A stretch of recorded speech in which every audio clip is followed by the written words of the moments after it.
The Sigma male, he's like a hierarchical chameleon, a man who shape-shifts through life, never quite belonging anywhere, because deep down, he doesn't want to belong. To him, life itself feels like one big game, and he plays it differently from everyone else. Sometimes, he even laughs quietly when he sees how seriously people take it all. You see, there's another figure who does the same thing, someone who stands apart from the crowd, watching it all unfold with a smirk. That figure is the Joker. And in a strange way, the Sigma male and the Joker share a lot more in common than you might think. Let's dig into that. When you really start to look at human behavior, at how we interact, communicate, and fit into society, you start to realize something strange. Most of what we do is learned. We aren't born knowing how to say yes ma'am or thank you sir. We don't come into this world knowing how to eat with a fork and knife. Women aren't born wanting to wear dresses, and men aren't born wanting to wear suits. All of these are manners, our traditions, our social habits, our inventions. They're man-made rituals passed down through generations, designed not because they're logical, but because they help us function together. Take a look at holidays. For example, Christmas, Halloween, New Year's Eve. They're all elaborate social games. At the core, these traditions don't have any real purpose other than to bring people together. So when you step back and look at the big picture, you start to wonder, what if all of human life is one enormous game? A game filled with smaller subgames like career, family, status, and success.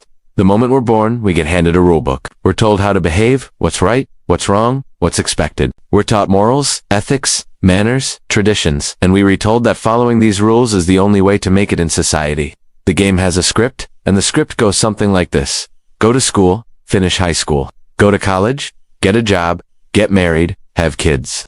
Then, if you've checked all the boxes, society pats you on the back and says, you did it. You're normal now. And being normal means that other normal people will want to hang out with you. You'll blend in, play your part, and keep the system running smoothly. Everyone's happy. Everyone's playing the game. But here's where things get interesting. For most people, this game isn't just something they play, it's something they become. Their identity, their self-worth, their sense of belonging. All of it gets tied to how well they're performing within this system. Winning or losing in life becomes synonymous with who they are. And within this giant social game, there are countless different roles. Father, teacher, manager, consultant, firefighter, chef, you name it. It's just like when kids play make-believe pretending to be astronauts, pirates, or superheroes. Except now, the grown-ups are doing the same thing. Only they've forgotten, it's a game. They take it way too seriously.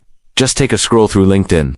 ULLC, a digital arena filled with players proudly wearing their titles like badges of honor. CEO, project manager, marketing director. If you ask someone, who are you? 9 times out of 10, they'll answer with a role, not a truth. They'll say, I'm a teacher, I'm a software engineer, I'm a nurse. Rarely will someone say, I'm just a human being, a temporary collection of cells and consciousness floating through time.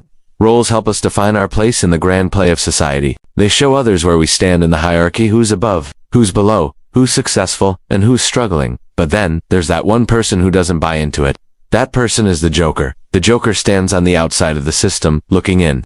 He watches the game unfold. The seriousness, the competition, the drama, and to him, it's all hilarious. He doesn't take life seriously, because he sees through it. He knows it's all just people performing, wearing masks, playing roles, competing for imaginary rewards. When the Joker sees someone stressing over a lost promotion, or crying about their status being lowered, he can't help but laugh. Not because he's cruel, but because he finds the whole illusion absurd. He thinks, how can someone get this emotionally destroyed by something that isn't even real? Especially when he notices that other people around them start to perform too, pretending to sympathize, offering pity, maybe even secretly feeling good about someone else's downfall. Because even pity is a learned behavior, another rule of the game, another social ritual. To the Joker, all of this is one big comedy. Watching humans act out their dramas is like watching a dog chase its tail, or a cat lose its mind over a laser pointer. The difference is, the Joker knows it's a game, the others don't. Some Jokers, of course, take it to extremes. These are the ones who break every rule, who act so far outside of what is considered normal, that society labels them as outcasts. They're the comedians who make fun of religion, politics, or morality, all the things people take most seriously. They're the court jesters from centuries ago, who mocked kings right to their faces, while everyone else stayed silent. And behind that laughter, behind the chaos, there's always the same secret truth. They understand it's all just a performance. They see what others can't, that everything people cling to for meaning is just another act in the play. But not every Joker is loud, chaotic, or flamboyant. Some of them are silent observers. They blend in perfectly. They play the game just like everyone else, smiling, nodding, pretending to care. No one suspects a thing, because these types of Jokers have mastered the art of disguise. They've learned to move through society unnoticed, using conformity as camouflage. They look like everyone else. But inside, they're not the same. These are the Sigma males. They don't seek validation, they don't crave status, and they don't care to be seen as different, even though, deep down, they are. While others lose themselves in the seriousness of the game, the Sigma watches quietly amused, knowing that none of it really matters. He's not playing to win, he's just playing his own game. The Sigma male isn't someone who tries to rebel for the sake of rebellion. He is not standing on a rooftop shouting that the system is broken or that everyone's living a lie. No, he's far more subtle than that. He simply steps aside from the game. He sees it for what it is, a grand illusion, and then quietly decides, I'll play by my own rules. It's not that he hates society. It's not that he wants to destroy it. He just doesn't identify with it. To him, being part of a structure, climbing ladders, fitting into labels, chasing approval, all of that feels like wearing a costume that doesn't fit. It's itchy. It's fake. So instead of trying to win within the hierarchy, the Sigma opts out. He doesn't care to be the alpha at the top, because he knows that even the alpha is still a prisoner of the game, still driven by status, by fear, by competition. The Sigma looks at all that and says, nah, I'm good. He's the quiet one in the corner of the party, watching everyone try to impress each other, and he just smiles. Not out of arrogance, but because he knows the truth. None of it means anything. The Joker and the Sigma both see through the illusion, but they express it differently. The Joker laughs at the world. The Sigma simply walks away from it. One is chaos, the other is control. Both, however, share a deep understanding of human absurdity. They know that the seriousness people attach to their roles, careers, and social identities is fragile. It can collapse at any moment. You lose your job, and suddenly your status is gone. You lose your title, and suddenly you don't know who you are anymore. But for the Sigma, none of that touches him because his sense of self-docility comes from what society labels him as. He knows who he is without the mask. And that's why so many people misunderstand the Sigma male. They think he's antisocial, distant, or even cold. But in truth, he's just free. He doesn't need constant validation. He doesn't need to be seen. He doesn't need to post about every accomplishment online. He's not detached out of bitterness. He's detached because he's awake. He sees the game for what it is, and he's no longer hypnotized by it. When people chase titles, or fame, or relationships just to fill a void, the Sigma quietly observes and thinks, you're still playing. It's not judgment, it's awareness. And this awareness gives him an almost mystical calmness. While others panic over losing their place in the hierarchy, the Sigma remains unshaken, because how can you lose in a game you never agreed to play? To understand this better, let us imagine a typical day in the life of an average player versus a Sigma male. The average person wakes up, checks their phone, scrolls through social media, they see people posting about success, luxury, and achievement, and immediately, the subconscious comparison starts. Why am I not there yet? What am I doing wrong? Maybe I should try harder. And just like that, they're back on the treadmill, running toward validation, chasing approval, desperately trying to win. The Sigma, on the other hand, wakes up and doesn't feel that pull. He doesn't measure his worth by likes, followers, or titles. His first thought isn't how can I win today? It's how can I live authentically today? He values peace over praise, solitude over spotlight. To him, success is not being admired by others, but being unbothered by their opinions. The Sigma's mindset is also rooted in detachment, not emotional coldness, but spiritual independence. He understands that everything people cling to, jobs, money, relationships, reputations, is temporary. And when you realize that, you stop clinging. It's not that the Sigma doesn't care about anything, it's that he only cares about what's real. He's not playing to impress, he's playing to experience. And when the world sees someone who doesn't seem desperate for validation, they become curious, sometimes even intimidated. Because the Sigma's quiet confidence exposes what others are missing. It shows that you can be powerful without dominating, respected without demanding, successful without competing. But don't mistake this detachment for weakness. The Sigma is not lazy or apathetic. He still takes action, he still works hard, but he does it from a place of self-direction, not social obligation. He's the kind of man who might build a business, travel the world, or master a craft, but you'll never see him shouting about it online. His power comes from internal drive, not external recognition. He doesn't play by the usual motivational quotes, grind harder, outwork everyone, prove them wrong. Because he doesn't have anyone to prove wrong. He's not even competing. While others chase status to feel secure, the Sigma knows that true power comes from not needing it at all. He's like a monk in a modern world, peaceful, strategic, unpredictable. In a way, the Sigma embodies the Joker's clarity, but without the chaos. Where the Joker might laugh at the absurdity of society, the Sigma moves through it, unseen, unaffected, unchained. He plays the game just enough to survive, but never so much that he loses himself in it. He can wear a suit, attend meetings, shake hands, but deep down, he knows it's all theater. He knows everyone's just following scripts they didn't write, acting out roles they didn't choose. And because of that, the Sigma can move through life with a strange sense of freedom, like a ghost drifting through walls that others think are solid. There's a deep irony here. the Sigma often appears to be the loner, the outsider, the one who doesn't fit in. But in truth he fits in everywhere, because he doesn't cling to any one identity. He's adaptable, fluid, a true chameleon. He can sit in a boardroom and understand the mindset of the ambitious executives. He can talk to artists and understand their emotional worlds. He can sit alone for days in silence and not feel lonely. The Sigma's strength lies in that flexibility, the ability to shift between worlds without losing himself. Because when you're no longer defined by the game, you can walk through it freely. That's why both the Joker and the Sigma seem so mysterious. They remind people of something they've even forgotten, that life doesn't have to be taken so seriously, that you can laugh at the chaos, step back from the noise, and choose your own rules. To most, that level of freedom looks insane.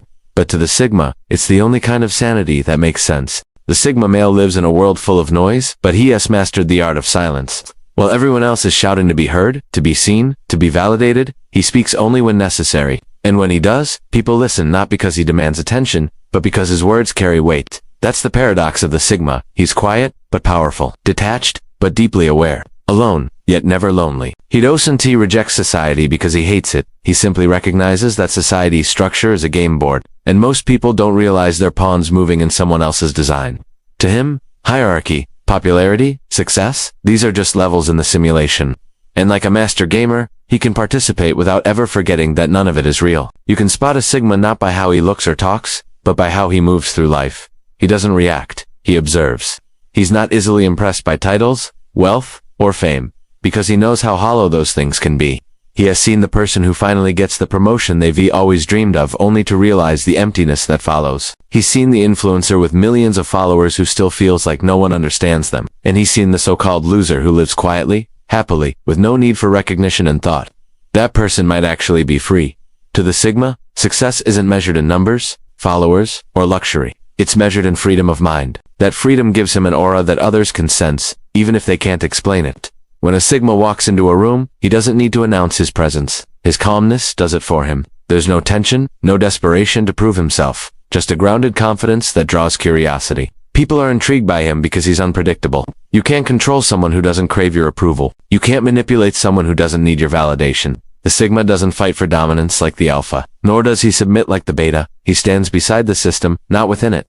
And that's what makes him dangerous. Not in a violent way, but in an existential one. His mere existence challenges everything society tells people to believe. He's living proof that you can step off the treadmill and still find peace, purpose, and power. But this kind of detachment doesn't come without a cost. Because when you no longer live for validation, you also start to feel disconnected from the world that thrives on it. The Sigma often walks alone, not because he wants to, but because few people understand the way he sees life. Most people are too invested in the game to question it. They need to believe it's real, because otherwise their whole sense of purpose would collapse. So when the Sigma speaks about the illusion, about freedom, about detachment, many people can't handle it. They call him arrogant, emotionless, or strange. But he doesn't take offense. He understands. He knows that awakening from the illusion can be terrifying, because once you see the strings, you can never go back to pretending.